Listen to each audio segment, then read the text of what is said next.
بە ئامادەبوونی نزیکەی 19 ئەندام کۆنگرەی خۆی لە شاری سلێمانی گرێدا و ژمارەیە گۆڕانکاری لە پەیڕەوی نێوخۆی حزب ئەنجام درا. هەروەها لەم کۆنگرەیەدا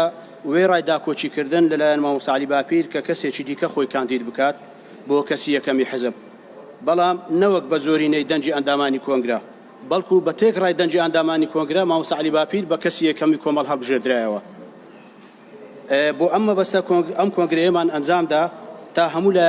ئاگاداری گۆڕانکاریەکان ببن و چ پرسیارێشتان هەیە لەو چوارچێوەیەدا دەتوانن ئاراستەی جەنابی مامۆستای بکەن. فەرموو جەنابی مامۆستا.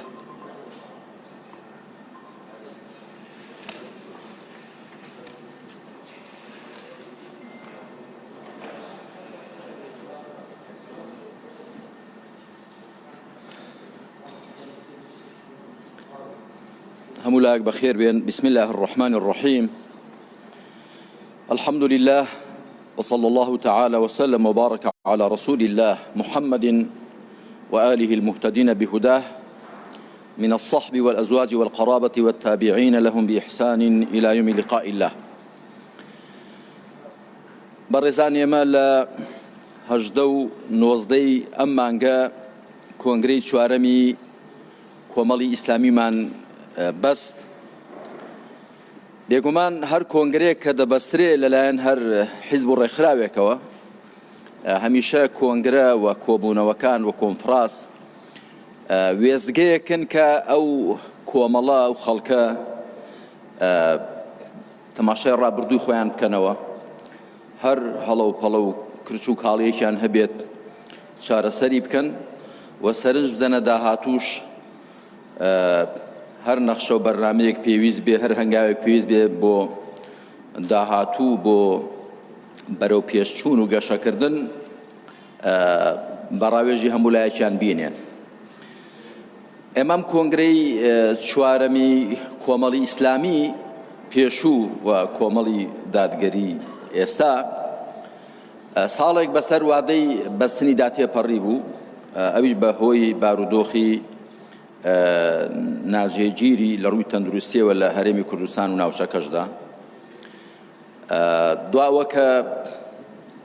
بۆمان دەرکەوت کە ئەگەر کۆنگرە ببەستین و ئەندامانی کۆنگرە کۆ ببنەوە ئومێد وایە کە لە زیانی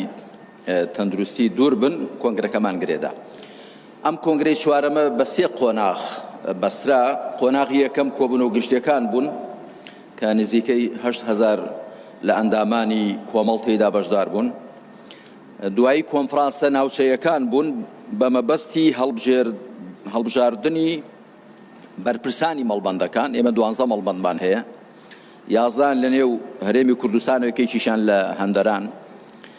و قۆناغی سێمیش بریتی بوو لە گرێدانی کۆنگرە لەو دوو ڕۆژەدا کە باسمان کردن. بێگومان ئێمە وەکو کۆمەڵ هەمیشە هەوڵمانداوە کە بە چاوی ڕەخنە لە خۆگرتن و تەماشای خۆکردن بەوە کە ئێمە کۆمەڵێک مرۆڤین دەگونجێ هەڵە و کەم و کوڕیمان هەبێ کرچ و کاڵیمان هەیە، بەو چاوە تەماشای خۆمانمان کردو هەمیشە. بۆیە لەم کۆنگرێدا زۆر بە ئازادانە، زۆر بە سەربەستانە هەموو ئەندامان لە برایان و خوشکان قسەی خۆیانیان کرد، و ئەوەی کە بە پێویستی دەزانم بێرەدا هەڵوەستەی لە بەردەمدا بکەم بریتی بوو لە بریتێ لەوە کە ئێمە هەمواری پەیڕەوی نێوخۆمان کردەوە. ئەڵبەتە دوای ئەوەی کە کەسی یەکەمی کۆمەڵ هەڵبژێردرا، دوای ئێمە هەمواری پەیڕەوی نێوخۆمان کردەوە. لە نێو پەیڕەوی نێوخۆدا ناو نیشانی کۆمەڵمان گۆڕی لە کۆمەڵی ئیسلامی بۆ کۆمەڵی دادگەری. هەروەها ناوی کەسی یەکەم گۆڕدرا لە ئەمیرەوە بۆ سەرۆک، بە عەرەبی لە ئەمیرەوە بۆ ڕەئیس. هەروەها ئاڵای کۆمەڵ دیارە ئەوە بینا لەسەر ڕاستپاردنی کۆمیسیۆنی باڵای هەڵبژاردنەکان لە حکوومەتی نێوەندی، ئەویش گۆڕانێکی بەسەردادێ بەڵام ڕەنگەکەی وەکو خۆی دەمێنێتەوە. هەروەها لە کۆمەڵێک بڕگەی دیکەدا گۆڕانکاریمان کرد. یەکێک لەوانە ئێمە ڕێژەی بەشداری ئافرەتانمان لە سەرکردایەتیدا لە سەتا دەوە هەڵکشان بۆ سەتا بیست. ئەوەش نیشانەی ئەوەیە کە لە کۆمەڵدا ڕۆژ بەڕۆژ ئافرەتانی بەتواناترمان تێدا هەڵدەکەون کە شایستەی ئەوانیش ئەرک و کار و بەرپرسیارەتیشان بەشانی برایەکانیان هەڵبگرن. شوار خوشک هاتنە نێو سەرکردایەتی دیارە ئێمە تەنیا برایان بۆ بەرپرسی مەڵبەندەکان دانراون کەواتە لە 22 کەس چوار ئافرەت هاتنە نێو سەرکردایەتی کە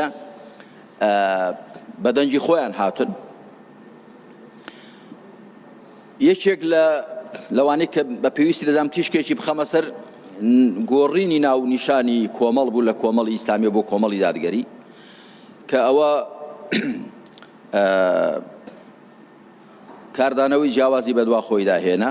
دیارە ئەوەی من تێبینیم کردووە زۆربەی خەڵک پێیوا بووکەوە هەنگاوێکە بۆ خۆ تازەکردنەوە و بەرەو پێشچوون و خۆ فراوانکردن کە هەرواش هەر ئەو نیەتەشی لە پشتەوە بۆ بێگومان. ڕەنگە هەندێکیش جۆرێک لە نیگەرانیان بۆ دروست بوو بێ کەمێک، بەڵام بێگومان ئێمە ناونیشانمان کە گۆڕیوە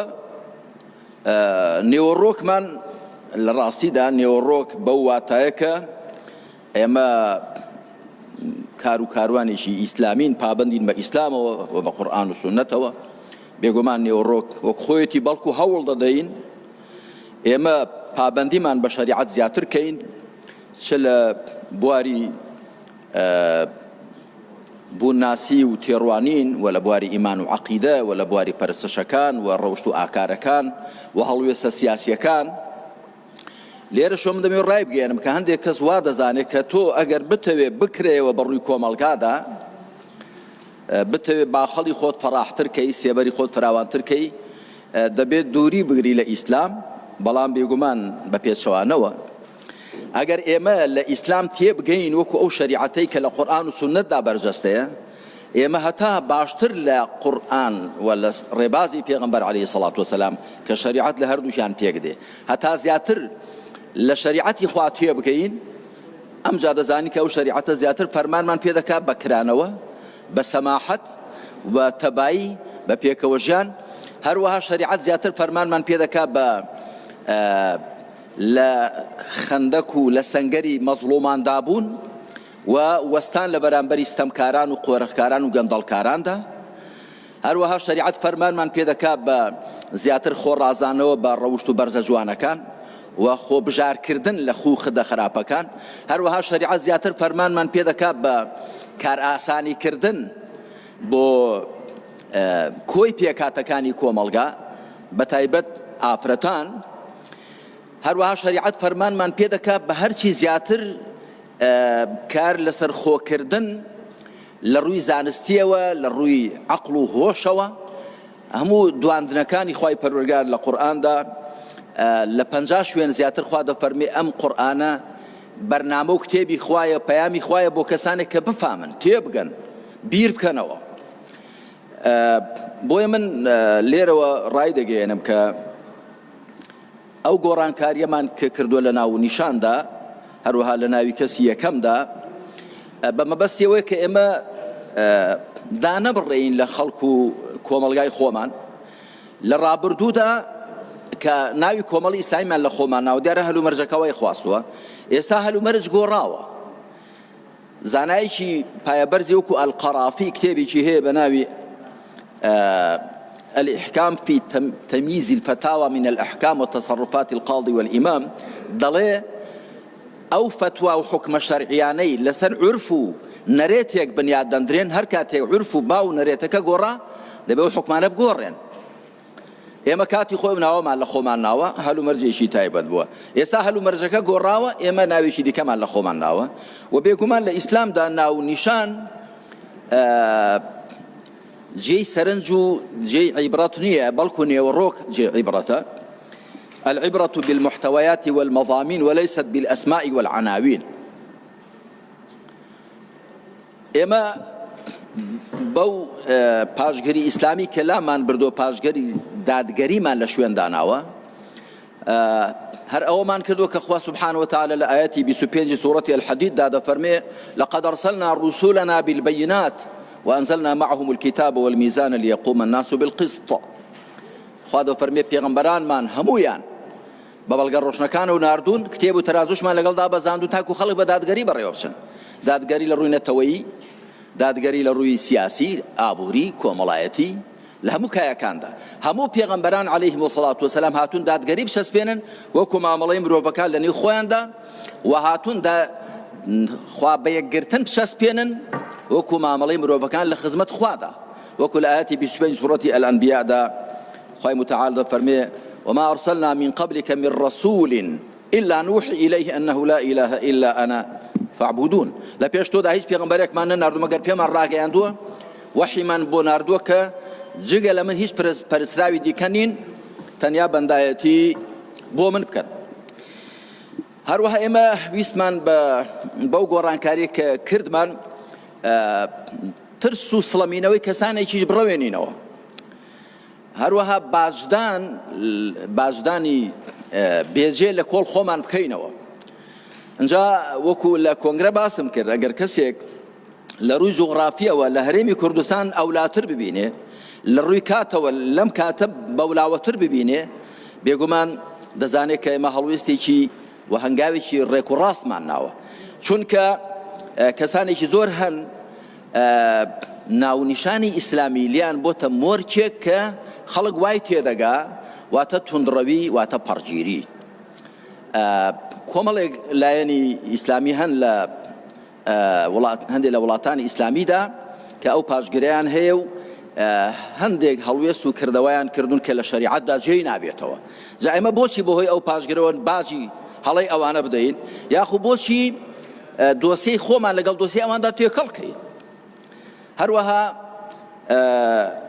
ئەو گۆڕانکاری کە کردومانە مەبەستمان پێ ئەوە بووە کە ببێتە پردێک بۆ زیاتر لێک نزیک بوونەوە لەگەڵ هەموو پێکهاتەکانی کۆمەڵگادا، هەموو ئەوانەی کە دەیانەوێ دادگەری بچەسپێ لە وڵاتدا، زوڵم و ستەم و گەندەڵی نەهێڵدرێ، بە ئەوانە هەمویان بێن پێکەوە دەستبارگر و هاوکار بین. ئێمە ئەوەی کە نوێژی بە کۆمەڵمان لەگەڵ دەکا ئەوە لە خزمەتین، ئەوەی نوێژی بە کۆمەڵمان لەگەڵ ناکا بابێ بە کۆمەڵ بە دەستە جەمعی دادگەری بچەسپێنین، زوڵم و ستەم و قۆرخکاری و گەندەڵکاری لابەرین کە بێگومان بە دادگەری وڵات بۆ هەموو لایەک فەراح دەبێ، فراوان دەبێ و بە زوڵم ئینسان ماڵی خۆشی لێوە تەنگ دێ. وەکو عەلی کوڕی ئەبی تاڵیب خوا لێی ڕازی بێ زۆر جوانی گوتووە، دەڵێ ومن ضاق به العدل فالجور عليه أضيق. هەر کەسێک بە دادگەری سەغڵەت بێ بە زوڵم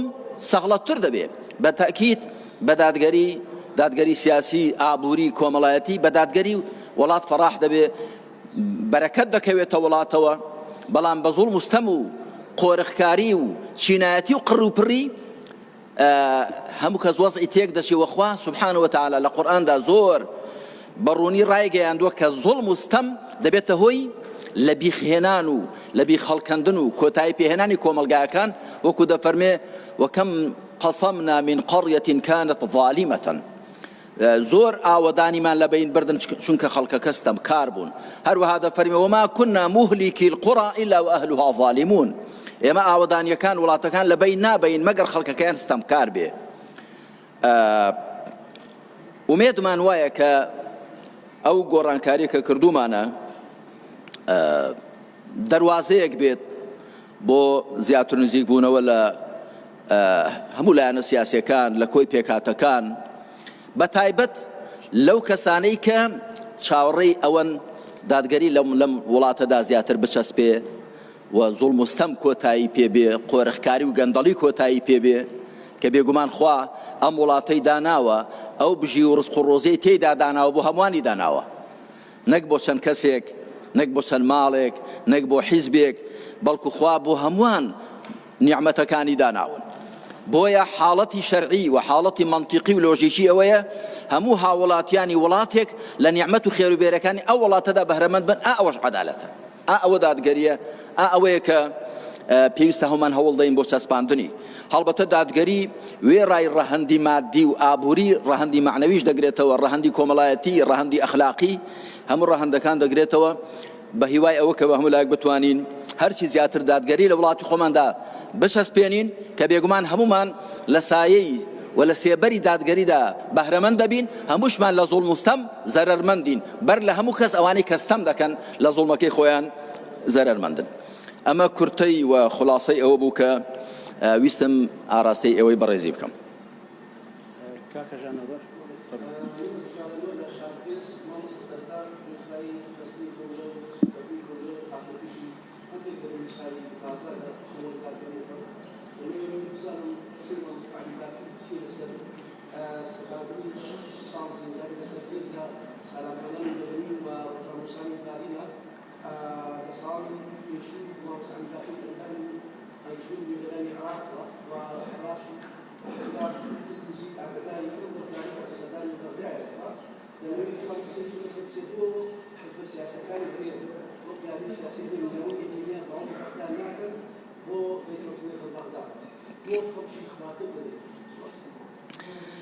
زۆر سپاس.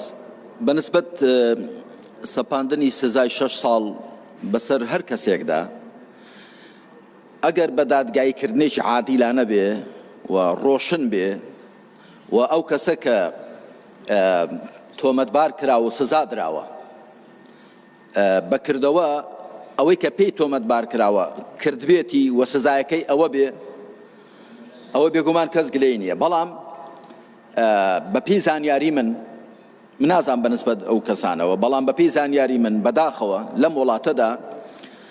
هەندێک لە ئەندامەکانی خۆمان وابوون کە دوای چەند ساڵ جیرانی بەناحەق هاتوونە دەر بۆ منیان جێڕاوەتەوە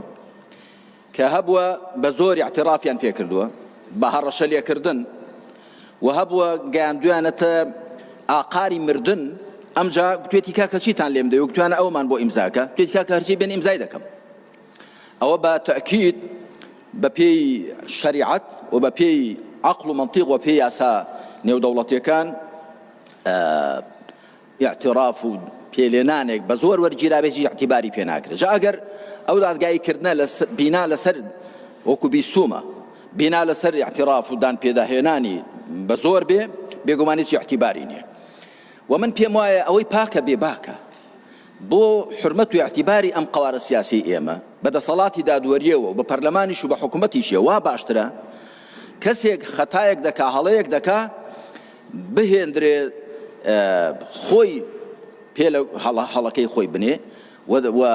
ڕێگەی بدەن خۆی قسە بکە و پارێزەری هەبێ، بەڵام کەسێک کە ئەسڵە نەزانی چی لێ هاتووە و دوایی 101 ئیشکال و پرسیار لەسەر چۆنیەتی حکمدانەکەی هەبێ، بێگومان ئەم حرمەت و ئیعتیباری ئەم قەوارە سیاسی ئێمە زیاتر دەکەوێتە ژێر نیشانەی پرسیار و ئێمە هەموو لایەکیش دەبێت دڵسۆز بین بۆ خۆمان و بۆ قەوارەکەمە. هەرچی زیاتر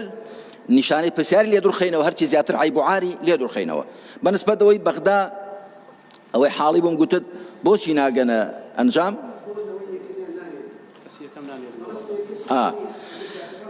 بەڵێ ڕاستە. من پێم وایە نەگەیشتنە ئەنجامەکە و ئەوە کە کەسی یەکەم نانێرن دیارە ڕاستە. من کاتی خۆی 4 ساڵم لێوە گوزەران، ئێمە زۆر جار لە ئەنجومەی نوێنەران وەکو کوردەکان کە لەوێ بووین من ناچار دەبووم لەوێوە قسە بکەمەوە لەگەڵ جەنابی مامجلال، لەگەڵ جەنابی کاک مەسعود، لەگەڵ جەنابی کاک نوشیروان، ئەوە ئەو هاوڵانتان کە لێرن، ئەو نوێنەرانتان کە لێرن، یانی شتەکەیان بۆ یەکلایی نابێتەوە. بێگومان وا باشترە بە تایبەت ئێستا بۆ مفاوەزات و بۆ چارەسەری کێشەکە کە گەیشتۆتە کۆتایی، بێگومان دەبێت چێ بەهێزترە و چێ یەککردنەوەی بڕیارەکەی بەدەستە ئەو دەبێتچێت. ئەگەر نا پێچەوانەی عەقڵ و لۆژیکە کە تۆ کەسێک بنێرێ دەست بەسراو بێ و هەموو جارێ ناچار بێت تەلەفۆن بکات داخوا چی بکاو چی بڵێ.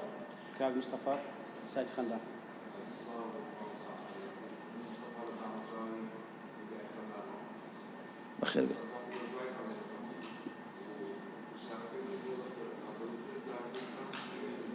تۆ زەدەن کەڵێنە؟ بەڵێ.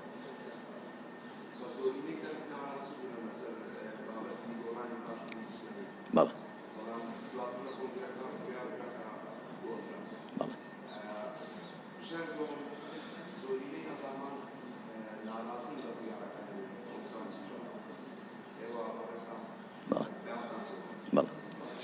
بنسبة وكل كونفرانس ناوچەیەکان دەنگی نەهێناوە ڕاستە بەڵام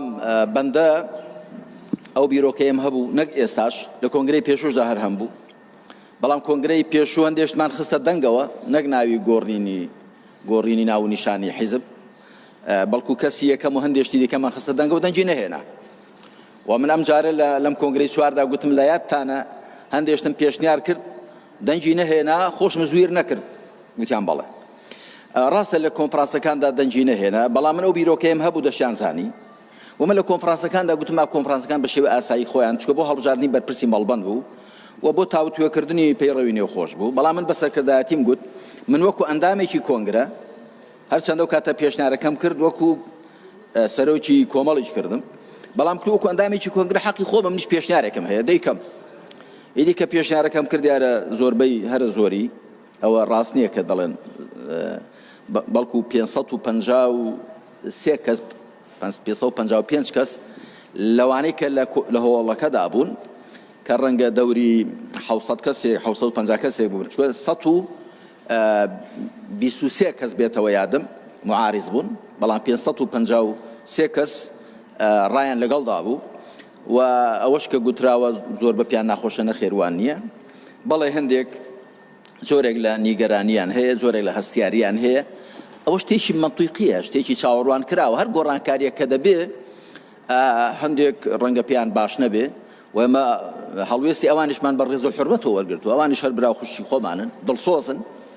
بەڵام میکانیزمی یەکلاییکردنەوەی بڕیارەکان لای ئێمە بە زۆرینە و کەمینەیە زۆرینە ڕایان لەگەڵدا بە زۆرینەی ئەندامانی کۆنگرە کە ئەندامانی کۆنگرە لە کۆنفرانسەکانیشەوە هاتوون و لە کۆنگرەشدا هەموو بەرپرسیارەتەکان سفر دەبنەوە هەموو ئاستەکان سفر دەبنەوە بۆیە کاتێک کە پێشنیارێک باز دەکرێت لەبارەی هەر شتێکەوە پێشنیارەکە قبول دەکرد لایەن زۆرینەوە ئەوە شوێنی خۆی دەگرێت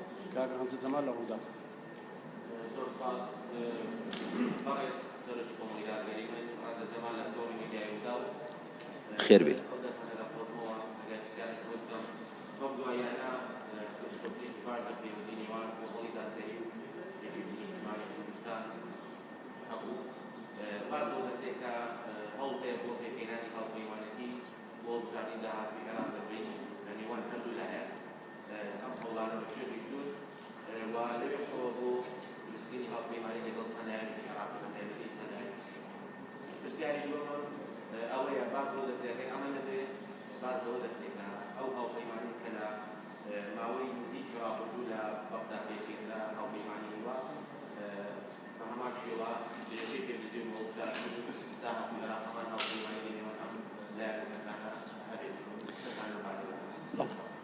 زۆر سپاس بۆ جەنابیشتان ئەوەی تا ئێستا ئێمە پێی گەیشتوین ئەوەیە کە قسەمان کردووە لەگەڵ هەندێک لایەندا بەڵام خۆشبەختانە ماوەی دروستکردنی هاوپەیمانیەکان درێژ کرایە تا مانگی 5 ئێمە دەرفەتی زیاترمان بەدەستەوەیە بەڵام تا ئێستا ئێمە نەگەیشتوینە ئەنجامێکی یەکلاییکەرەوە بەنسبەتەوەی کە لەگەڵ یەکێتی باس کراوە ئەوە وان نییە بەڵام دەگونجێ لەگەڵ هەر لایەنێکی دیکەشدا یعنی دوای ئەوەی کە ئێمە دەگەڕێنەوە بۆ کادیران و ئەندامانی خۆمان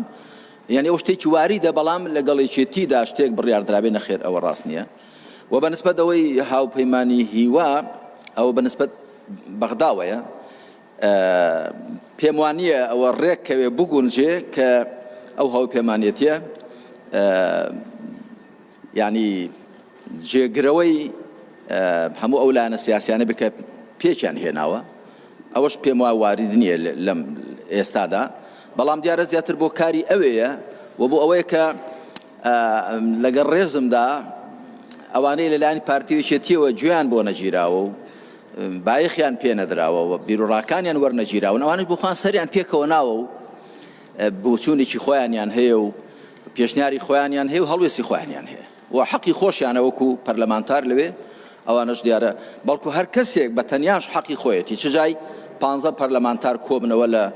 بەڕەنجی جیاجیا و بە ئینتیمای جیاجیا مافی خۆیانە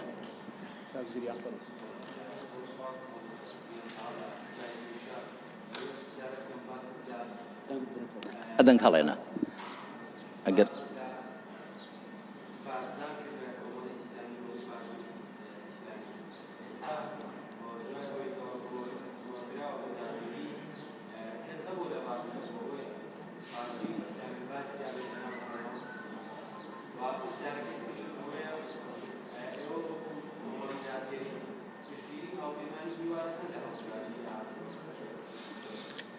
پرسیاری دووەمم وەڵام دایەوە کە هاوپەیمانی هیوا زیاتر بۆ ئەوەیە و نەشم زانیوە لایەنە سیاسیەکان موافقی بن کە هاوپەیمانی هیوا خۆیان وەکو ئەلتەرناتیفی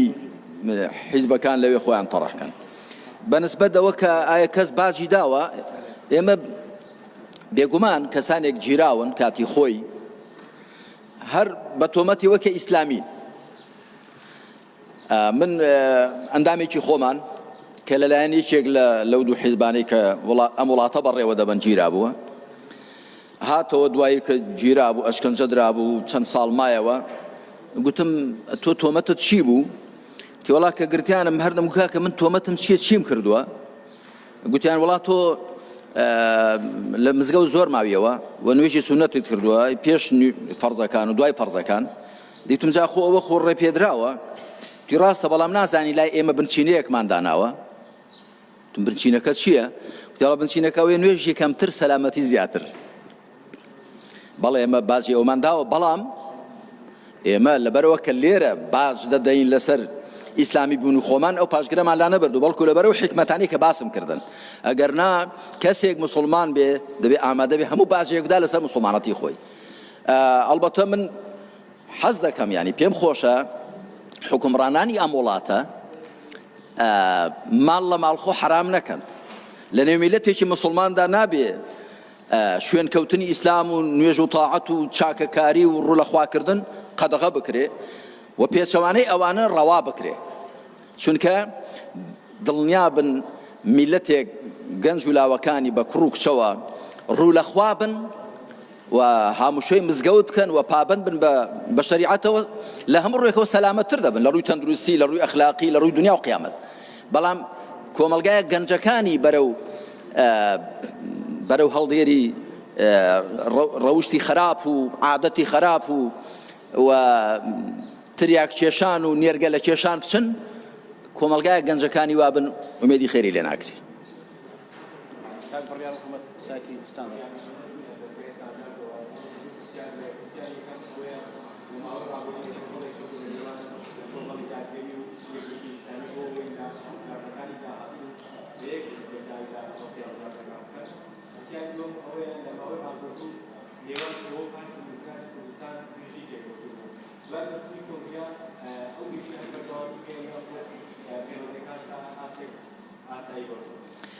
بەنسبەت پرسیاریەکەم ئێمە لەگەڵ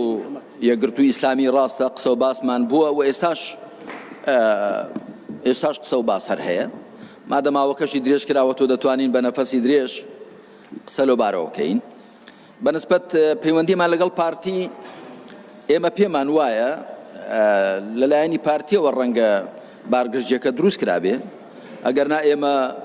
هەر لە شوێنی خۆمانین و لە شوێنی خۆمان بووین و لە یەک مەسافە وەستاوین لەگەڵ هەموو لایەنە سیاسیەکان بەڵام خۆشبەختانە دوای وەک ئێمە کۆنگرەمان گرێدا هەموو ئاستەکانی پارتی هەر لە جەنابی کاک مەسعودەوە سەرۆکی هەرێم هەروەها سەرۆکی حکوومەت کاک مەسرور هەروەها جەنابی کاک فازڵ میرانی ئەوانی دیکان هەروەها لە قۆڵی یەکێتیشەوە و لە قۆڵی گۆڕانیشەوە لایەنە سیاسیەکانی دیکەش هەمویان هەروە لایەنە عراقیەکانی هەمویان پیرۆزبایان لێ کردین بێگومان ئەوەش دەبێتە هۆی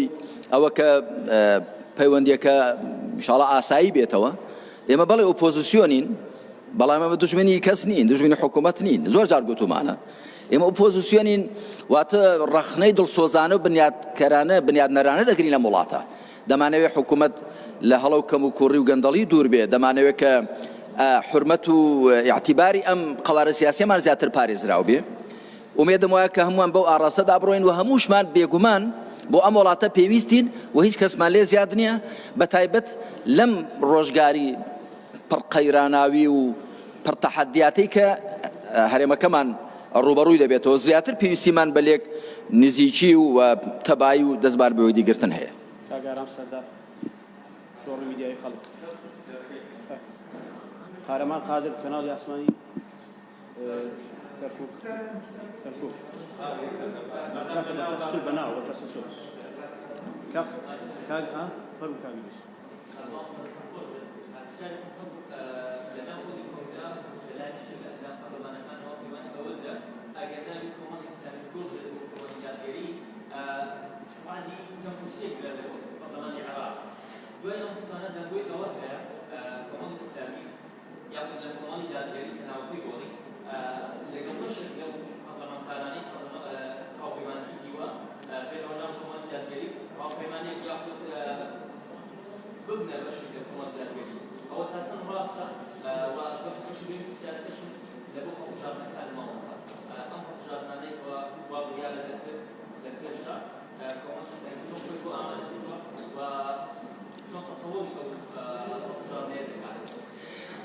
بەڵێ لە پرسیاری دومەوە دەست پێ دەکەم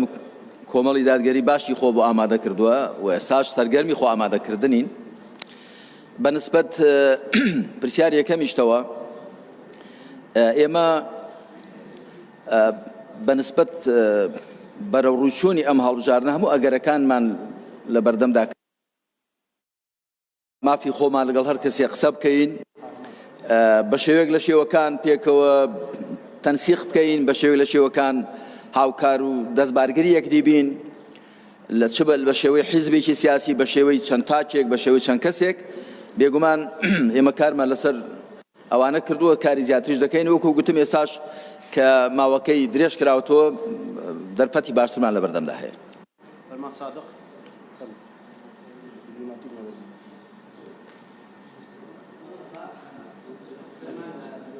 بەڵێ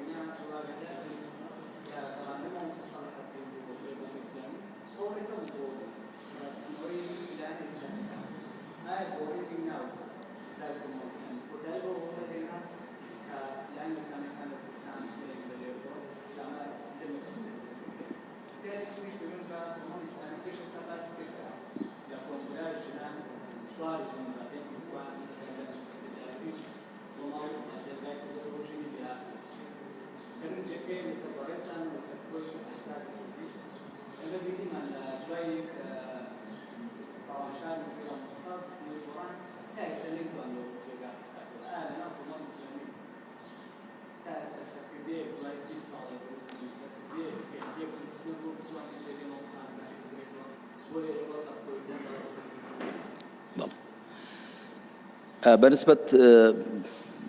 پرسیاری یەکەمت ئەم ئەگەرە هەمیشە هەیە و ئێمە لەگەڵ یەکگرتووی ئیسلامیدا پەیوەندی و برایەتیمان خۆشە محکەمە و بەدەم یەکەوەین و ئەوە کە ئێمە گۆڕان کاریمان بەسەر ناوەکەماندا هێناوە هیچ نەک ڕێگر نییە بەڵکو زەمینە خۆشکەریشە. من پێم وایە ئێمە هەمیشە پێویستیمان بە خۆنوێکردنەوە هەیە و هەمیشە پێویستیمان بە خۆداگێڕانەوە هەیە و ئەوانی خۆ ناگۆڕن واقعیان پێ ناگۆڕێ و ئەوانی ناتوانن دەستکاری هەندێک لە بیر و بۆچوونەکانی خۆیان کەن بۆ مامەڵە لەگەڵ واقعدا بێگومان هەر لە شوێنی خۆیان دەمێنەوە بە حاڵەتێکی دۆگمایی وەستاو کەواتە ئەوە نەخێر هیچ پەرچ و ڕێگر نییە بەڵکو زەمینە خۆشکەریشە. و بۆ زانیاری هەموو لایەک ئێمە لە ڕابردووشدا چەند جار دەست پێشخەریمان کردو بۆ لای یەکگرتووی ئیسلامی کە با یەک بگرین بەڵام دیارە ئەوان بۆیان نەگونجاوە. ئێستاش ئێمە هەر ئەو قەناعەتەمان هەیە کە هێز و وزەکان زیاتر یەک خەین لە هەموو لایەکەوە وەکو گوتم چ لە چوارچێوەی کاری ئیسلامیدا چ فراوانتر بۆ هێندێک ئامانجی دیکە. بەنسبەت ئەوە کە ئایا کەس نییە لە نێو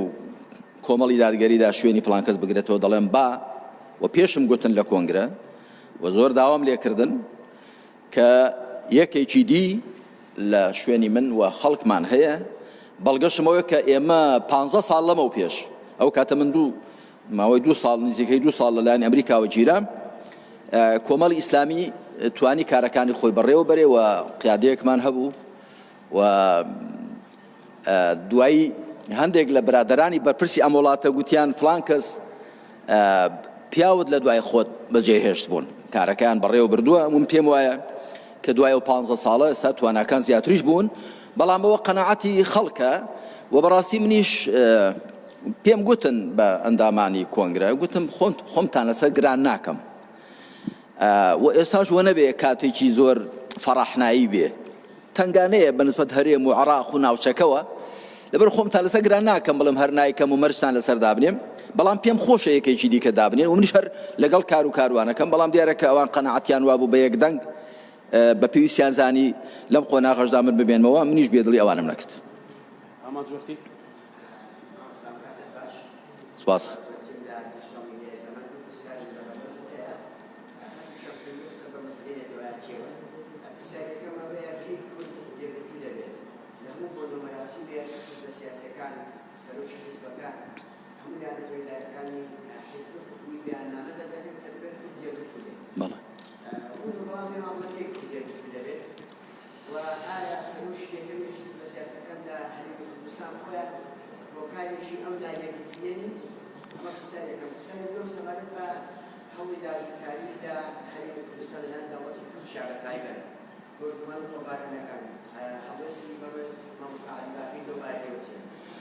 بەنسبە پرسیارێکە من پێم وایە کاتێک ئێمە دەتوانین یەک بگرین وەکو من ئەو قسەیەم کردووە لە کۆنگرەی نەتەوەی کوردستان کەنەکە دوو جار خۆم بەشداریم کرد و دوو جاریش نوێنەرم ناردووە کە ئێمە کاتێک دەتوانین ئەم نەتەوە ستەم لێکراوە ستەم دیدەیە سڕاوە لەسەر نەخشەی سیاسی خۆمان یەکدەنگ و یەکڕەنگکەین کە خۆمان لە کەوڵ و قاپێلکی بچوو بچوو بێنە دەر و هەمومان بینە نێو فەزای فراوانی نیشتیمان پەروەری و هیچ کەس کەڵکەڵەی ئەوەی نەبێ کە دەبێ ئەوانی دیکە ژێردەستی بن کە بەداخەوە ئەم نەزعەیە هەیە وەگەر تەماشای مێژووی کوردکەی مێژووی ئیمارەتەکانی بابان و سۆران و ئەردەلان و بۆتان و هەموو هەروەها دواتریش و ئێستاش تەماشای واقعی خۆمان بکەی دەردی کوشندەمان ئەو خۆخۆری و ئەو خۆپەسەندی و ئەو هەموو شتێک بە خۆڕەوابینین و هیچ شتێک نەدان بەوانی دیکەیە اینجا ئەمە حاڵەتێکی گشتیە دەبێ خۆمانی لێ دەرباسکەین نەخۆشیێکی کوشندەیە بێگومان تا ئێمە وانەکەین کە عەقڵ و دڵی خۆمان فراوان کەین و مەرجمان نەبێ بۆ برایەتی و بۆ تەبایی لەگەڵ یەکدی ئەوە نایەتە دی وەکو خوای پەروەردگار دەفەرمێ إن الله لا يغير ما بقوم حتى يغيروا ما بأنفسهم خوا واقعی هیچ کۆمەلگایەک ناگۆڕێت تاکو ئەوان خۆیان نەگۆڕن دەبێت شێوەی بیرکردنەوەمان بگۆڕین دەبێت خولیا و هەست و نەسەکانمان بگۆڕین ڕەوشت و ئاکارمان بگۆڕین جاوە تەفاسیلی زۆری هەیە من لە کۆبنەوەی تایبەت کە کراوە لە لایەن سیاسەکاندا قسەی خۆمانە بکردووە بەنسبەت پرسیاری دووەمت ئێمە پێمان وایە وەکو لە وتاری کۆنگرەژدا باسم کرد پێمان وایە چ بەنسبەت ئێران چ بەنسبەت تورکیا بەنسبەت سووریا و بەنسبەت عێراق کە ئەو سێ نەتەوەی تورک و عەرەب و فارس دەبێ بە چاوی برا تەماشای نەتەوەکەی دیکە بکەن کە هاوسێیانە و ئێمە ناتوانین ماڵەکانی خۆمان بگوازینەوە کوردستان شوێنی کوردە و هەروەها پێکاتەکانی دیکەی کە لە کوردستاندا دەژین لە برایانی عەرەب و تورکمان و یەزیدی و ئاسووری ئێمە تازە دراوسی یەکدین هەر دەبێ سیغەیەک بدۆزینەوە لەسەری پێکۆ مامەڵە بکەین و من باسم کرد کە کاتی خۆی لە پەیمانی شومی سایکس بیکۆ لە ساڵی 1916 زاینیدا ئەم وڵاتەی ئێمە لە نێو نیشتیمانی ئیسلامیدا دابەش کرا لە نێوان زەلی هێزەکاندا دوایی لە پەیمانی سیڤەر مافێک بۆ کورد لە بڕگەکانی 62-64 بۆ کورد مافی چارەنووس دانرا بەڵام دوایی لە پەیمانی لۆزان لە ساڵ 1923 هەڵوەشێنرایەوە لەو کاتەوە ئەمە ئەو حاڵەیە کە ئێمە بەدەستەوە دەناڵێنین کەواتە ئاگری چەوسێنرانەوەی کورد و دابەشکرانی کوردستان لە ڕیشی زلهێزانەوە هەڵساوە بەڵام بەداخەوە میلەتە موسڵمانە دەرەوسەکانیشمان تەبەنیان کردووە بۆیە من پێم وایە بەنسبەت تورکیا و بەنسبەت ئێران و بەنسبەت هەر وڵاتێکەوە دەبێ بڕوایان بە هێزی لۆژیک بێت نەک لۆژیکی هێز و دەبێ ئامادە بن لەگەڵ کووردا گفتوگۆ بکەن دابنیشن و دەبێ ئامادە بن ئەو مافەی بەخوانی ڕەوا دەبینن باوانیشی ڕەوا ببینن ئەتۆ بە خۆ دەوڵەتە تێلانی کەم با ئێمە هەرێمێکمان هەبێ با ئۆتۆنۆمیکی ڕاستەقینەمان هەبێ ئەگەر نەمعنای برایەتیە و نەمعنای پابەندیشە بە ڕێکەوتن نامە نێو دەوڵەتەکان و بە تایبەتی جارنامەی جیهانی یا گردوونی بۆ مافەکانی مرۆڤ بەڵام ئێمە پێشەوەی گلەی لە عەرەب و فارس و تورکەین دەبێت گلەی لەو زلهێزانە بکەین کە ئەو وڵاتی ئێمان دابەش کردووە ئێستاش ئامادەنین چاوی پێدا بژێڕنەوە.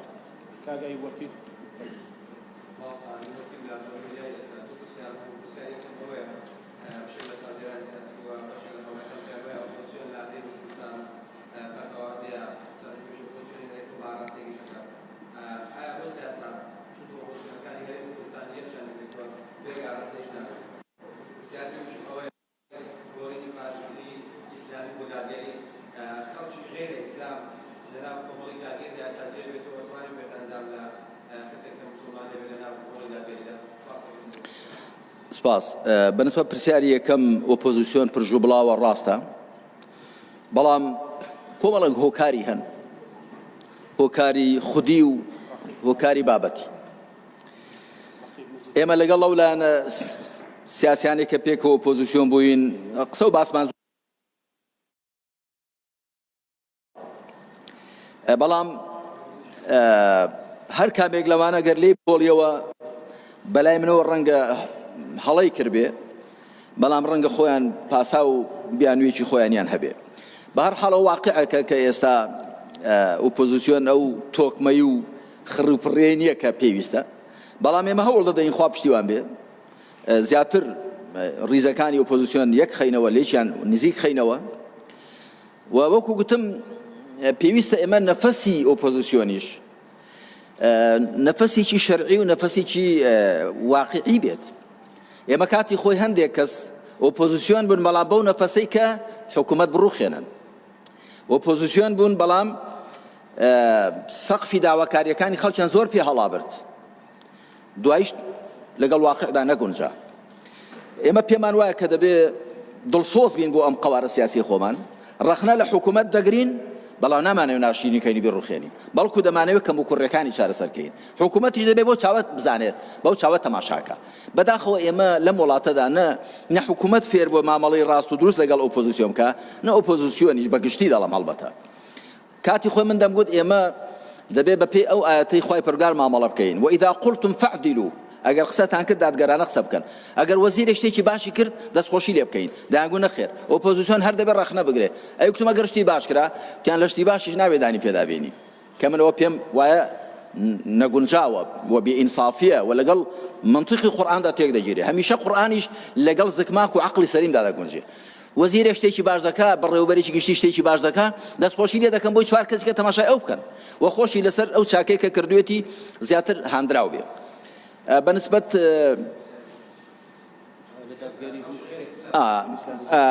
ئێمە پەیڕەوی خۆمان هەیە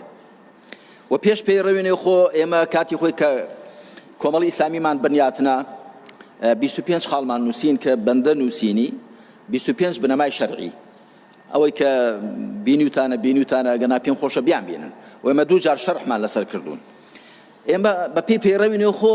کەسێک کە پابەند نەبێ بە ئیسلام ناتوانێت ببێتە ئەو ئەندام لەو کار و کاروانەدا بەڵام ڕێی لێ نەگیراوە هەوادار و لایەنگر و دۆست و هاوکار بێ ئێمە لە خزمەت هەموو لایەکداین ئێمە نەک هەر ئافرەتێک کە سەرپۆش ناکاتە سەر کە پێم وایە ئافرەت پێویستە سەرپۆش بکاتە سەر نەک هەر ئەو دەتوانێت دۆست و لایەنگری کۆمەڵ بێ بەڵکو کەسێک کە ئەگەر خاوەنی گوناحی گەورەش بێ دەتوانێت دۆست و لایەنگری ئێمە بێ و پێشمان خۆش ئەوانە لێمان نزیک بن بۆ پێمان وایە ئەگەر لەم کۆمەڵ و کاروانە ئێمە نزیک بن بەهرەمەند دەبن و لە هەندی خراپە دەیانگێڕینەوە و بێگومان کاتی خۆشی هەروە بۆ بەڵام ئێستاوە زیاتر ئەوە تۆخ دەکەینەوە کە ئێمە وەکو دۆست و هەوادار و لایەنگر و دەنگدەر لە خزمەت هەموو چین و توێژەکان و لە هەم پێکاتەکانی کۆمەلگای خۆمان داین بەڵام وەکو ئەندام دیارە مەرجی ئەندامێتی لە پەیڕەوی نوێ خۆ لە 25 بنەماکەمان داهاتوو.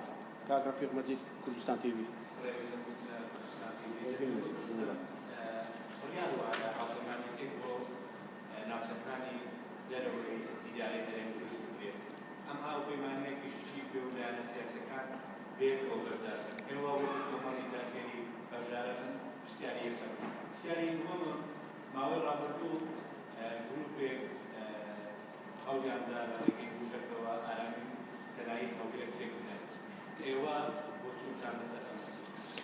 برسا پرسیاری یەکەم ئێمە بۆ هەر هاوپەیمانەتیەک کە بە قازانجی خەڵکی هەرێمی کوردستان بشێتەوە و دوجاریش بە قازانجی خەڵکی عراق بەگشتی ئێمە ئامادەین. یعنی بێگومان ئەگەر ئێمە پێکەوە بین لەوانەیە زیاتر بتوانین کورسی دەستەبەرکەین لە ئەنجومەی نوێنەرانی عراقدا کە زیاتر بەرگری بکەن لە بەرژەوەندیەکانی خەڵکی هەرێمی کوردستان. بۆیە من لێر و ڕای دەگەن بەڵێ ئێمە ئامادەین، بەڵام دیارە خۆ دەوێت قسە و باز بکرێت بەنسبەت ئەو ساڕۆخبارانی کە کرا کە بە پێی زانیاری کە بە من گەیشتووە ساڕۆخەکان بە ئەمریکیەکانەوە نراون و لە فڕۆکەخانەی ئەمریکا کەوتون و ئەوەی کە کەوتۆتە نێو شاری هەولێر ئەو ساڕۆخە دژە هەواییەی ئەمریکا بووە کە گرتوێتە ساڕۆخەکان بۆی نەکەون و لێرە کەوتووە. ئەوەی بە من گەیشتو ئاوایە. بێگومان ئێمە هەموو جۆرە شێواندنێکی بارودۆخی چ هەرێمی کوردستان، چ هەر پارێزگایەکی دیکەی عراق، چ هەر شوێنێکی دیکەی دنیا لەلای ئێمە مەرفوزە و بێگومانەوە شتێکی خراپە کراوە و دیارە ئەمریکا خۆی بە خاوەنی قەزیەکە دەزانێ و بیستیشتان دوێنێ و پێرێ هەندێک کاردانەوەی بووە. جا من نازانم بینا لەسەر چی و تا چ ڕادێک بۆی ساخ بۆتەوە، بەڵام گرنگەوە ئێمە هەر جۆرە شێواندنێکی هێمنی و ئاسایشی ئێرە و هەر شوێنێکی دیکە ڕەفز دەکەین و شتێکی ناحەقە و پێویستیشە خەڵکی هەرێمی کوردستان هەموو لایەنە سیاسیەکان یەکدەنگ بین لە بەرامبەر پاراستنی هێمنی و ئاسایشی ئەم وڵاتەدا کە بێگومان هەمومان لە هێمنی و ئاسایش بەهرەمەندین، هەمووشمان لە ئاژاو و ئاشوب زەرەرمەندین.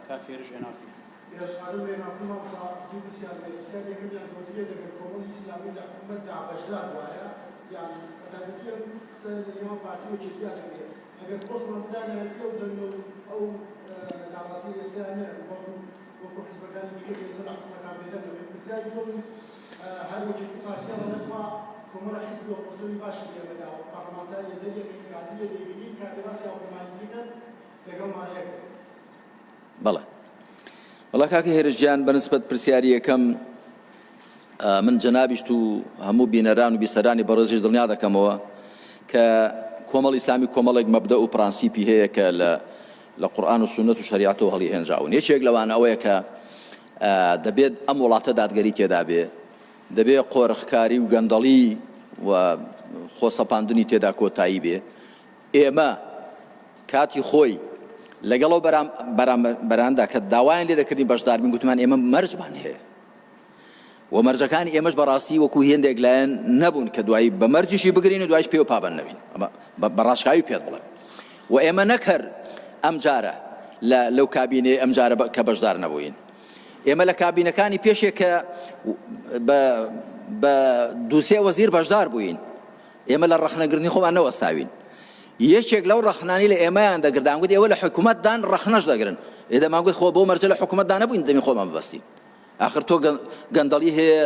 قۆرەخکاری هەیە، نادادگەری هەیە، ستەم هەیە، لە ڕووی ئەمنی و چەوسانەوە هەیە، چۆن بێدەنگ بین؟ من هیچ کاتێک بەڕەوای نازام لە حکوومەتێکدا بەشدار بی بە مەرجی قەرەقەپلێکردن و خۆکردن بە کەڕەی شەربەت لە ماف و ئازادیەکانی خەڵک. بەنسبەت بەڵێ کاکە هێرش ئەمە دوو ڕووی هەیە. لەو ڕۆ کە تۆ تەئیدی زوڵم و ستەم بکەی ئەوە بێگومان خراپە، بەڵام من دەڵێم ئێمە بۆ هەر هاوپەیمانەتێک کە بە قازانجی خەڵکی هەرێمی کوردستان بشتێتەوە ئامادەین و هەر دەبێ خۆ ئێمە لەگەڵ ئەو لایەنە دەسەڵاتدارەکانی حکومڕانەکانیشدا خۆ دەبێ شتێکمان هەر هەبێ. خۆمە هەر لە وڵاتێکداین، خۆمە ئەگەر لە بەغدا نوێنەرایەتێکی باشمان بکرێ بە قازانجی هەموو لایەکمانە. ئەوانش کە پەرلەمانتاری ئێمە دەردەکەن بە هەموو لایەک دڵنیا بن هەم شەڕەف و ڕێز و حرمەتە بۆ پەرلەمانتارەکەمان هەم بۆ حیزبەکەش. ئەوەش کە دەری دەکا خۆی دەخاتە ژێر نیشانەی پرسیارەوە و پێشی ناشیرین دەبێ کەواتە ئێمە زەرمان نەکردو لەو سەودایە و ئێمە شانازی بە پەرلەمانتارێکمانەوە دەکەین کە لەسەر ئەوەی حەق دەڵێ هیچیان پێ ناکرێەوە نەبێت کە دەریکەن، لە زیاتیەوەی گوێی لێ بگرن، لە زیاتیەوە ڕەخنە پێشنیارەکانی وەربگرن و لێ بەهرەمەند بن ئەی باشە ئەم وڵاتی ئێمە کەم و کوڕی کەم تێدایە زوڵم و ستەم و گەندەڵی کەم تێدایە دەکرێت و هەر کەسێ ڕەخنەی لێگرتی شتێکی لەسەر نووسی جاو خۆوەر سۆران عومەر نییە ئەوە خەڵکی دیکەشە و ڕۆژنامە نووسە و نووسەرە و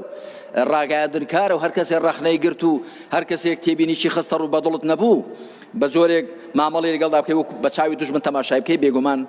ئەوە شتێکی هەڵەیە و سەرەتای فەشەل هێنانە ئەوە بە بۆ شوێنی من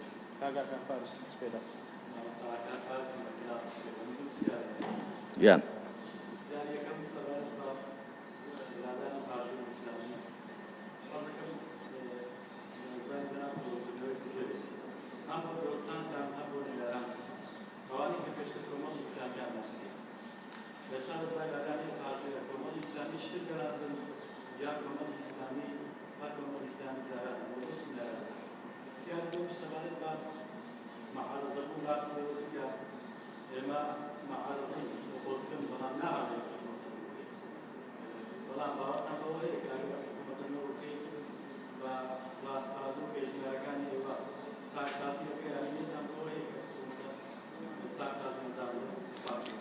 بەنسبەت پرسیارێکە ئێمە کۆمەڵی ئیسلامی وەکو نێوەڕۆک و جەوهەری هەروە خۆیەتی ئێمە گۆڕانکاریمان کردووە بەڕاستی لە شێوی مامەڵەمان لەگەڵ واقعدا لە فۆرم و لە دیکۆردا بەڵام لە جەوهەر و نێوەڕۆکدا بێگومان ئێمە هەر پابەندین بە قورئان و سونەت و شەریعەت و بەو بنەما شەرعیانەی کە کاتی خۆی ئەم کار و کاروانەمان لەسەر بنیاتناوە بەڵام ئەمە بە واتایانیە کە ئێمە هەر لە یەک کەوڵدا دروابین و هیچ چاو بە هیچ شتێکی خۆماندا نەجێڕنەوە ئێمە بەردەوام لە چاو بە خۆدا جێڕانەوەی ئەگەر بەرهەمەکانی بەندەتان خوێن بێتەوە من لە زۆر ڕۆ کتێبم نووسیوە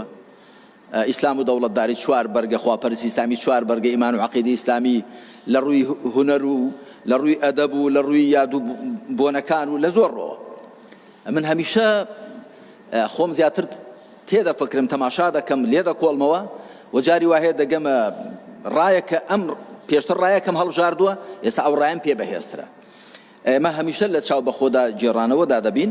بەڵام وەکو گوتم جەوهەر و نێوەڕۆکی کۆمەڵی ئیسلامی بێگومان پارێزراوە و ئەو پارێزراویەش بە واتایانیە کە حاڵەتێکی دۆگماییمان وەرگرتووە بەنسبەت ئەوە کە ئۆپۆزیسیۆنین و نامانەوێت حکوومەت بڕوخێنین بۆیە وا دەڵێم چونکە ئۆپۆزیسیۆنەکانی دنیا هەمویان ڕەخنە دەگرن لە حکوومەت بەڵام بە چاوی دوژمن تەماشای ناکەن من بەسم پێ ئەوەیە بەڵام ئەگەر حکوومەتێک فەشەل بێنێ و نەتوانێت لە ئاستی داخوازی و چاوەڕوانیەکانی خەڵک و کۆمەڵگادا بێ بێگومان ئەرکی ئۆپۆزیسیۆنە وەڵە کاکە تۆ لاشۆ ئەو ئەمانەتە تەسلیمی خەڵکێکی دیکە بکە بەڵام مەبەستمەوە ئەوە لەو ڕۆوە ناکەمە دژمنایەتی حکوومەت دەکەین بەڵکو لەو ڕۆ کە ئێمە دۆست و دڵسۆزی خەڵک و وڵاتەکەین و حکوومەتیش دەبێت خزمەتکاری خەڵک بێ حکوومەت دەبێت لە یەک ئازدا لە هەموو هاوڵاتیان لە بەرامبەر هەموو هاوڵاتیان بوەستێ و دەبێت لەسەر بناغەی مرۆڤ بوون و هاوڵاتی بوون مامەڵە لەگەڵ خەڵک بکە نەک لەسەر بناغەی ئینتیمای حیزبی ئەگەر وانە بێت ئەو کاتە بەڵێ ئەرکی ئۆپۆزیسیۆنە بڵێ کاکە تۆ لاشۆ بە ئەو ئەمانەتە تەسلیمی کەسانێکی دیکە بکە یاخود هەڵبژارنی پێشوەخت بکرێ بە هەر میکانیزمێکە بگونجێ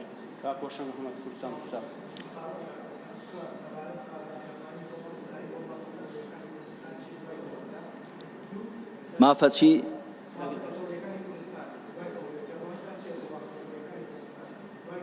مافە نەتەوەیەکان بەڵێ ئاوە تۆ زەدەن کەڵێنە با وازەح بێ بەڵێ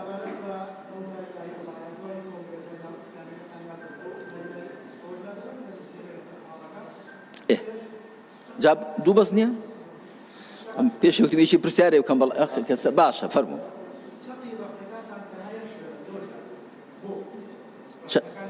چەقی بەڵێ بەڵێ بەنسبەت پرسیاری یەکەم کاکە حەیدەر تۆ هاوکاریم کە پرسیارەکان نووسیون پرسیاری یەکەم چی بوو ئێمە لە وتاری سیاسی کۆنگرەدا باسمان کرد کە ئەمنەتەوەی ئێمە لەسەر نەخشەی سیاسی سڕاوەتەوە بەڵام بەدەسیسە و پیلانی زلهێزان پەیمانی سایکیزمی کۆلیۆن فەڕەنسا و بەریتانیا و رووسیادا مۆر کرا دواتر ئەمریکا و زلهێزەکانی دیکەش هەمویان تەبەنیان کرد ئێمە دەبێ ئەو حەقیقەتە بزانین کە پێمانەوە دراوە لەلایەنی زلهێزانەوە پێمانەوە دراوە بەڵام دواییش میلەتانی دراوسێ دەوڵەتانی دراوسێش ئەویان تەبەنی کردووە ئێمە لەگەڵ ئەوەداین کە نەتەوەی کورد کە ئێستا بەلای کەمەوە ژمارەی نەتەوەی کورد 40 ملیۆن دەبێ ئەگە زیاتریش نەبێ بە بۆ چوونی من پێی ڕای شارەزایان گەورەترین نەتەوەی لە دنیادا لە مافی ڕەوای خۆی بێبەش کراوە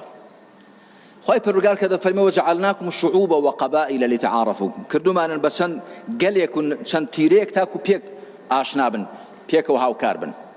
کەواتە چەندە عەرەب و تورک و فارس نەتەوەن ئەوەندەش کورد نەتەوەیە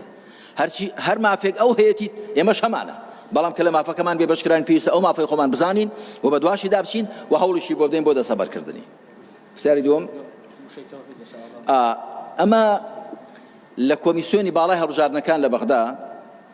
بەر لەوەی خۆمان قسەی لێ بکەین لەوێوە هەم ناوی کەسی یەکەمی حیزب گوتیان ئێمە لەگەڵ ناوی ئەمیر مامەڵە ناکەین نەک ئێستا چەند ساڵێک لەمەوە پێشیش بەڵکو گوتیانە دەبێت ڕئیس الحیزب بێ واتە سەرۆک بەنسبەت ئاڵاشەوە گوتیان ئێمە نابێ هیچ وشەیەک لە هیچ لایەنێکی سیاسیەوە بەکار بهێندرێت کە مزادەی دینداری تێدا بێ لەبەرەوە ئێمە ئاڵاکەمان ڕەنگەکەی دەهێڵینەوە بۆی کە لەگەڵ ئەو یاسای کۆمیسیۆنی باڵا تێک نەگیرین بەڵام لە جیاتی وشەی تەوحید ئێمە ڕەمز و هێمایەکدا دەنین کە هەمان مانا بگەێنێ ئەوەیان لەگەڵ ڕێزم بۆ سوونی جەنابەت وان نییە بەڵام جارێوە زوڵم لەکوێ زیاتر بێ ڕخنەبەوەی زیاتر دەچێت ئەگەر نەخێر ئێمە لە ڕووی خۆشیاندا بە یەکێتی نیشتیمانیمان گوتووە بە قیادەی پارتیشمان گوتووە و ئێستا کە گۆڕانیش لە نێو حکوومەتدا بەوانیشمان گوتووە پێیان دەڵێین کە ئەم وڵاتە هی هەمولایەکە هیچ چەند کەسێک نییە هی کەمینەیەکی ملیارلێر نییە لەسەر حیسابی زۆرینەیەکی ڕەشوڕوت حکم ڕانی بکە